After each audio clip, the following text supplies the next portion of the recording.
হুটহাট যখনই আমার মোমো খেতে ইচ্ছা করে তখন ঠিক আমি এভাবেই বাসাতেই মোমো বানিয়ে ফেলি। সবসময় তো আর বাহিরে গিয়ে কিনে খাওয়া সম্ভব হয় না, তাই বাসায় আমি এভাবেই বানিয়ে নিই। আসসালামু আলাইকুম, কেমন আছেন সবাই? আপনাদের সবাই দোয়ায় ও আল্লাহর রহমতে আমি খুব ভালো আছি। হঠাৎ করে সেদিন খুব মোমো খেতে ইচ্ছা করছিল, যার কারণে নিজেই বানিয়ে ফেললাম। প্রথমে সাদা আটার সাথে কিছুটা পরিমাণে তেল ও লবণ মিশিয়ে নর্মাল টেম্পারেচারে থাকা পানি দিয়ে একটা ডো তৈরি করে ঢেকে রেখে দেবো।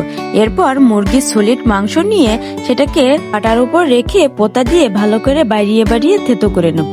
যাদের কাছে আমার মতো কোনো স্টিমার নেই তারা ঠিক আমার মতোই এরকম পাটার উপর রেখে পোতা দিয়ে বেরিয়ে বেরিয়ে মাংসটাকে কিমা করে নেবেন।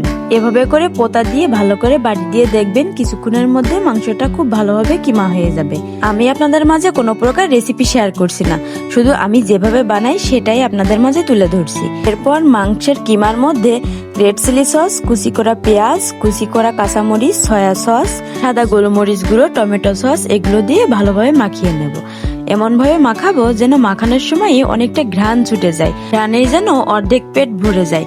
কথায় আছে না, ঘ্রাণং অর্ধং ভোজনং। এরপর চুলায় একটা প্যান বসিয়ে তাতে পরিমাণ মতো তেল নিয়ে তার মধ্যে আদা কুচি ও রসুন কুচি দিয়ে ভালোভাবে তেলটা গরম করে নেব। অনেকে আদা কুচি ও রসুন কুচি দেয় না, তবে আমার কাছে এর ঘ্রাণটা অনেকটা ভালো লাগে, এই কারণে আমি দিয়ে থাকি। তবে আপনারাও একবার করে দিয়ে দেখতে পারেন, আশা করছি আপনাদের কাছেও ভালো লাগবে। এরপর তেলটা যখনই ফুটে উঠবে তখনই তেলটা নিয়ে মাখানো সেই কিমার মধ্যে দিয়ে দেব। দিয়ে ভালোভাবে আবারও মাখিয়ে নেব যাতে তেলটা ভালোভাবে মাংসের কিমার সঙ্গে মিশে যায়। এমনকি সমস্ত মাংসটা এই গরম তেলের কারণেই অর্ধেকটা সিদ্ধ হয়ে যায়। মাংসের পুরোটা ভালোভাবে মাখিয়ে এবার চলে আসবো মোমো বানানোর পালায়। এটা আসলে বলে বোঝানোর মতোই কিছু না, এখানে আপনাকে দেখতে হবে আমি কিভাবে হাত নাড়িয়ে এই যার যার পছন্দ মতো এই মোমো তৈরি করে থাকে। আমি যেভাবে পারি ঠিক সেভাবে আমি শেপ দিয়ে একটা মোমো তৈরি করে নিলাম। দেখুন কত সুন্দর হয়েছে মোমোটা। আমি বেশ 2-3টা আকারে এই মোমোর শেপ দিতে পারি। আমি প্রথমটা দিয়েছি একরকম ভাবে, এমনকি পরেরটা দিয়েছি দেখুন অন্যরকম ভাবে।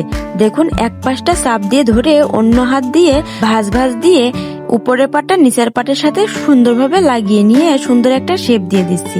দেখুন এই মোমোটাও কত সুন্দর হয়েছে। এবার পালা মোমো সিদ্ধ করার।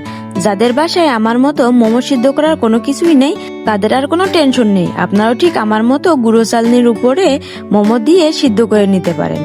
এরপর খাওয়ার পালা। টমেটো সস দিয়ে মোমো খাওয়ার মজাই আলাদা। আমার মোমোগুলো এখানে সিদ্ধ হয়ে গেছে, এক একটা করে আমি নামিয়ে নিচ্ছি। দেখুন খুব সুন্দরভাবে আমার এই মোমোগুলো সিদ্ধ হয়ে গেছে। বাসায় বানানো মোমোর টেস্টই হয় অন্যরকম। আজকের মোমোটা অনেক মজার ছিল। আমার ভিডিওটা